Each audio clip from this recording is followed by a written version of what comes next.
மாணவ செல்வங்களுக்கு என்னுடைய வணக்கம். புத்தகத்திலே இருக்கக்கூடிய கேள்விகளுக்கு எளிமையாக புத்தகத்திலே பதில் குறித்து நல்லா படித்து நிறைய மதிப்பெண் எடுக்க என்னுடைய வாழ்த்துக்கள். வாங்க இப்போ போகலாம். இப்போ இயல் 3ல் புலி தங்கிய குகை அதில் பார்த்தோம்னா ரோமன் லெட்டர் 1 போட்டுக்கோங்க மனப்பாட பாடல். அதுக்கப்புறம் ரோமன் லெட்டர் 2 போட்டுக்கோங்க சொல்லும் பொருளும். அதுக்கப்புறம் ரோமன் லெட்டர் 3 போட்டுக்கோங்க சரியான விடை. அதுக்கு ஃபஸ்ட்டு கேள்விக்கு பாருங்கள், யாண்டு என்னும் சொல்லின் பொருள் எங்கு? ஆ. இரண்டாவது கேள்விக்கு யாண்டுளனோ என்னும் சொல்லை பிரித்து எழுத கிடைப்பது? யாண்டு கூட்டல் உளனோ. மூணாவது கேள்விக்கு கல் கூட்டல் அலை என்பதனை சேர்த்து எழுத கிடைக்கும் சொல் டேஸ்.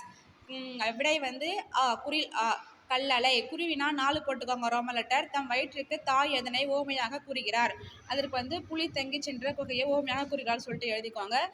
ரோமன் லெட்டர் 5 போட்டுக்கோங்க. தன் மகன் குறித்து தாய் குறியை செய்து தொகுத்து எழுதுக. பக்கம் 52ல் அந்த பாடல் பொருளில் 2ஆம் பேராகிராஃப் ஃபுல்லாகவே எழுதிக்கோங்க. வணக்கம் நண்பர்களே.